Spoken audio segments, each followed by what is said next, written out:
At first glance, it looked like a routine moment on the stage of global diplomacy. A young African leader, invited to speak at the United Nations, was expected to offer polite words, perhaps even an apology, to soothe the powerful nations who had taken offense at his earlier remarks. The script was already written 12 pages long, carefully prepared, designed to restrain his passion and bury his convictions. But Captain Ibrahim Traoré of Burkina Faso was not a man who came to New York to bow his head. He came with the weight of his people behind him, with generations of Africans whose voices had been silenced, and with a determination that could not be bought, pressured, or scripted. What the world expected was submission. What the world witnessed was defiance raw, uncompromising, and unforgettable. The question we must ask is simple. What gave this young leader the courage to fold up that speech and deliver? Instead, a message that shook the walls of the UN and awakened a continent? This is not merely a story about politics. It is a story about dignity, about a new chapter in Africa's struggle for respect, and about how one man from Burkina Faso stood against the tide of world powers. If you believe the awakening of Africa has truly begun, subscribe now and stay with us until the end of this story. To understand why the moment at the United Nations became so historic, we must first step into the backstage arena where global powers worked tirelessly to bend one young African leader to their will. Before Captain Ibrahim Traoré ever touched the microphone, a web of pressure had been spun around him, woven from Washington, Paris, Tel Aviv, and even within the walls of New York itself. From Washington, the message was unmistakable. If Traoré refused to follow the prepared script of apology, Burkina Faso would pay the price. An American ambassador handed him a document that read less like advice and more like a threat. Next, two figures of foreign aid stood cold words. Cooperation will be reconsidered. It was not diplomacy. It was a veiled ultimatum. From Paris, the pressure was heavier still. Traoré had long criticized France's lingering influence in West Africa, accusing it of neo-colonial control. For the LEC, forcing him to apologize would be a symbolic victory of public admission that the anti-colonial wave sweeping through Africa was nothing more than youthful bravado. From Tel Aviv, anger echoed after Traoré's comments on Gaza. The Israeli government warned that Burkina Faso risked isolation if its leader refused to adjust his stance. Even within the United Nations headquarters itself, the stage was carefully prepared. The 12-page speech, written in sterile diplomatic language, waited on the podium. The seating, the microphone, the time slot, everything was designed for a smooth, quiet moment of submission. Western media joined the campaign. Just hours before the speech, reports began circulating that Traoré was ready to apologize. The leak was no accident. It was a psychological tactic meant to shape perception. If the world already believed he had bowed, then defiance would look reckless, almost dangerous. By every calculation, the battle seemed over before it began. The script was written. The headlines were drafted. All that was left was for Ibrahim Traoré to step onto the stage and play his assigned role. But Traoré was no actor. He was a soldier, and soldiers do not fight battles with someone else's words. Instead, he chose a path no one expected, one that would change the conversation not only for Burkina Faso, but for all of Africa. If Captain Ibrahim Traoré was going to defy the world's most powerful nations, he knew he could not walk into that battle unprepared. He approached the United Nations stage not as a lone figure, but as a soldier who carried the shield of his people and the silent support of allies who were watching every move. The mind of a soldier. Traoré thought like a commander. He understood that words at the UN were not just speeches, they were weapons. Every line, every pause, every refusal would echo far beyond the hall in New York. If he submitted, the momentum of Burkina Faso's independence struggle would be lost. If he resisted, he would need the backing of his people to withstand the storm that would follow. The people of Burkina Faso as his fortress. Days before the UN meeting, over 50,000 citizens filled the streets of Ouagadougou. They carried banners written in bold letters. No apologies, no submission. Their chants rang through the capital, a warning to the world that their leader did not stand alone. It was not simply political theater. It was a living shield, proof that any move against Traoré would meet a tidal wave of popular resistance. The silent alliance of Africa, beyond Burkina Faso, Quiet conversations were taking place. At least 43 African ambassadors were in contact, watching closely. Many had grown weary of the same pressures, the same scripted apologies demanded of their nations. They waited for a signal. If Traoré broke the mold, they were ready to stand with him. What emerged, then, was not reckless defiance, but a calculated strategy. Traoré Escaris was sharpened by the knowledge that his words would carry not only the will of Burkina Faso, but the hopes of a continent. On the day of his speech, the stage was set for a performance of contrition. The prepared text, the camera angles, the journalists waiting for the headline "Traoré apologizes." Everything had been carefully arranged. Yet when Captain Ibrahim Traoré walked to the podium, he carried no notes, no binder, no 12-page script. Instead, he carried the weight of history. The silence in the chamber was heavy. Delegates shifted in their seats, expecting the usual pleasantries. But then came his first words, sharp, unexpected, unforgettable.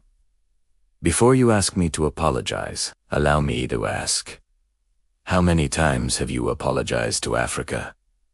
The room froze. In that instant, the script collapsed. The silence turned from expectation to shock. Cameras captured the faces of diplomats who suddenly realized that this was no ordinary address. For the next 3 hours, Traoré spoke without a written text. His words were not polished by consultants, but carved from conviction. He organized his speech around 3 burning truths: colonial exploitation. He did not whisper. He thundered, "You looted our lands, our children, our souls." His voice carried centuries of anger, forcing the world to hear what Africa had endured.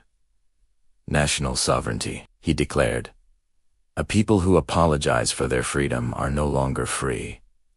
The message was clear. Faso would not trade dignity for aid, nor liberty for acceptance.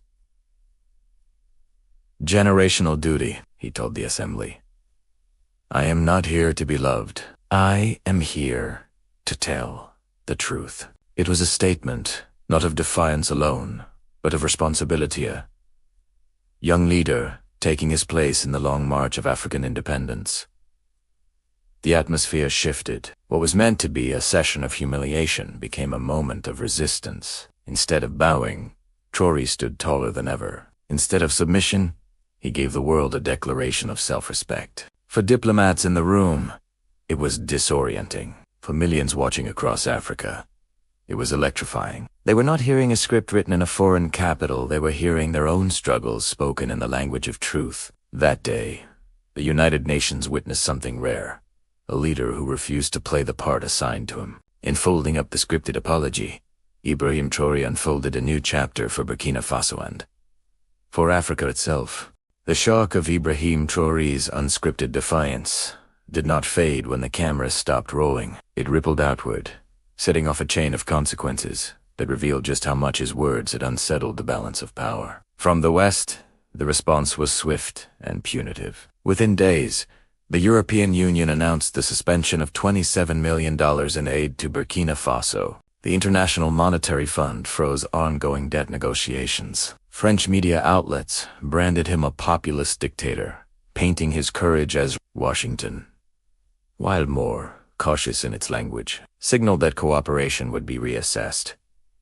These moves were designed to punish, to isolate, and to send a message. No leader should dare to follow his example. But if the West sought to weaken him, Africa responded in the opposite direction. 43 African ambassadors convened in New York, galvanized by Traoré's stand. In a rare act of solidarity, they issued a joint statement.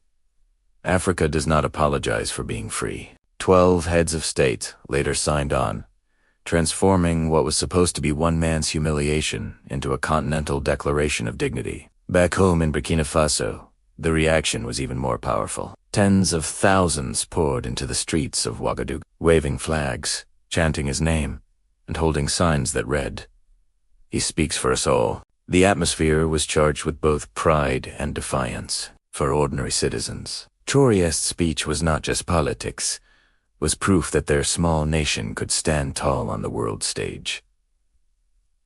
New allies also emerged. Russia, China, and Iran quickly voiced support, praising his courage and offering new avenues for energy, trade, and military cooperation. What Western sanctions sought to close, these countries sought to open. The clash of reactions revealed the true weight of that day. In the West, fear and anger. In Africa, unity and hope. And in the streets of Burkina Faso, the birth of something larger. The belief that their young leader was not merely representing a government, but embodying the dignity of an entire continent.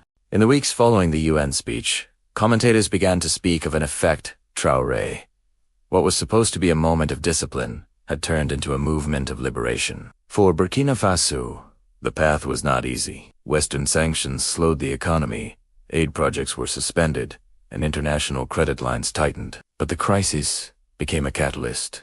Traoré doubled down on his call for agricultural self-sufficiency, urging farmers to rely less on imports and more on local production. Small cooperatives blossomed, fueled by a spirit of national resilience. Citizens began to chant, "Sanctions are chains, and chains can be broken." For Africa, the echo was even louder. Inspired by Traoré's defiance, several governments began quietly reviewing their foreign contracts, especially mining agreements, long tilted in favor of outside powers. Students across Nairobi, Accra, and Dakar organized forums on dignity and diplomacy. In Accra, artists remixed his UN speech into music. In Nairobi, campus walls carried graffiti declaring, "Africa doesn't apologize." Most striking was the diplomatic response. The New York Declaration, signed by 43 African ambassadors, laid the groundwork for an unprecedented statement. No African nation should be forced to accept aid tied to political submission. Though largely symbolic, it marked the beginning of a new vocabulary in African diplomacy, one centered not on dependency but on sovereignty. And yet, challenges remained. Could Burkina Faso survive economically without Western aid? Could Africa maintain unity when powerful interests would inevitably attempt to divide them? These questions loomed, but one truth was undeniable. After Traoré's speech, the psychological balance had shifted. The image of Africa as a continent forever apologizing had been shattered. In Washington, the initial reaction to Traoré's speech was fury. State Department officials described it as a reckless provocation. Think tanks warned that Burkina Faso risked becoming another pariah state. But behind closed doors, a different conversation was taking place. Analysts at the Pentagon and the National Security Council began to ask a dangerous question. What if Traoré was not a threat, but a signal of change that could no longer be ignored? American diplomats on the ground reported that sanctions were not weakening Traoré, they were strengthening him. Every cut in aid was being reframed as proof of Western arrogance. Every attack in the press only deepened his image as a champion of African dignity. The harder Washington pushed, the more popular he became, not only in Burkina Faso but across Africa.